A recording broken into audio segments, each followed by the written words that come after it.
This group of dancers is moving in unison to the sound of traditional Tibetan melodies. In South Burlington, Vermont, at a church rented for the occasion, it's a New Year's celebration. Tibetans call it Losar. Losar, which means New Year. Lo is year and Sar is new. So Losar is celebrated maybe like a 15 to 30 days period. Whereas in the United States, we try to celebrate it for about 3 days or so. It is one of the biggest holiday that we have. More than 100 members of the local community come, many in traditional clothing, to celebrate the holiday. Events like this are always organized by the Tibetan Association of Vermont, or TAV. The TAV has been around for about 25 years, and its members face the challenge of preserving and promoting Tibetan culture in the Green Mountains of Vermont. All the clothes that they might have, to show it on that day. It's a special day, so therefore you want to wear the best, and you want to eat the best and have a good time. On this day, the mayor of Burlington is in attendance. It is such an honor to be here with all of you this afternoon. And so are representatives from the International Campaign for Tibet, all to honor one of its founding members. This is a very special occasion for us. But perhaps what's most striking to an outsider coming for the first time is the devotion to their spiritual leader and head of the Tibetan government in exile, the Dalai Lama. In this ceremony, everyone in the room offers a white scarf to honor and show appreciation for the Dalai Lama. And His Holiness Dalai Lama, of course, he is our spiritual and temporal leader for Tibet. Right from the age of 16, he took the responsibility of taking care of the Tibetans, and we look to him as a source of our inspiration, and he is our hope, and he is an icon of peace for the world.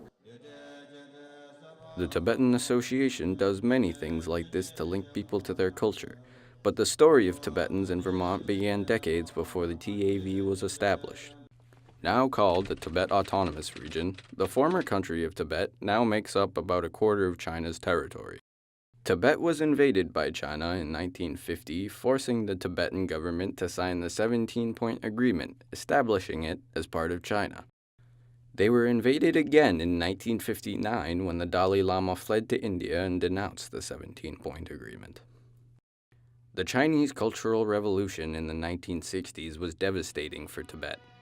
In an attempt to perfect communism, the Chinese Communist Party declared that China must enter a new era. This meant abolishing all customs, thoughts, habits, and cultures perceived as a threat. Tibet's traditional way of life became a target.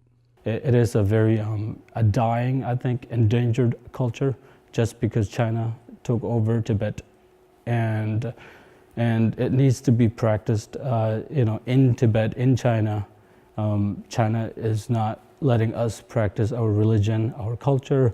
They're suppressing it. Outside the region, there's been a long, ongoing campaign for Tibet's independence. The International Campaign for Tibet, the Free Tibet Movement, and TibetWatch.com are all international programs dedicated to breaking through the Chinese censorship barriers and reporting on the human rights violations in Tibet. Even though Vermont is thousands of miles away, the TAV has a responsibility to promote and support human rights and democratic freedoms in Tibet. We stand here today in the same spirit to commemorate the 59th anniversary of the Tibetan National Uprising Day, to remember and honor all the Tibetans who have sacrificed their lives for our nation's struggle for freedom. Each year, the TAV hosts a Freedom Rally and March for Tibet. For this event, over 100 Tibetans and locals gathered on Church Street March 10th to remember the events of 1959. As they looped around downtown Burlington, their chants drew quite some attention. To advocate or to educate people about this day and for the Tibet's cause, this is it is a platform where we can actually get to our neighboring, people. There's a tremendous support from the people of Vermont towards the Tibetan issue, especially the mayors, not only Mayor Weinberger, but all the other preceding mayors also.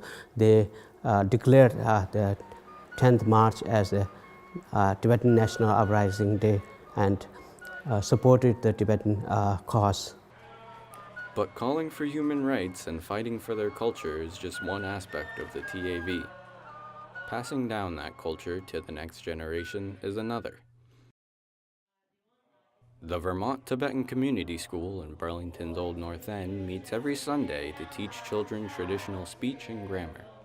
They begin with a prayer seeking refuge to Buddha and granting wisdom in their lessons.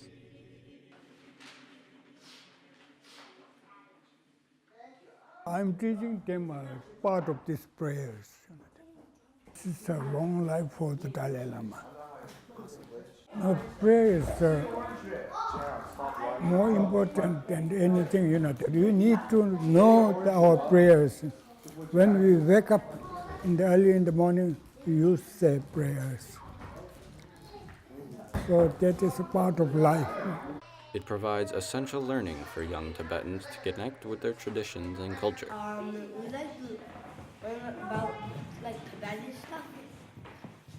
And I like to learn ABC.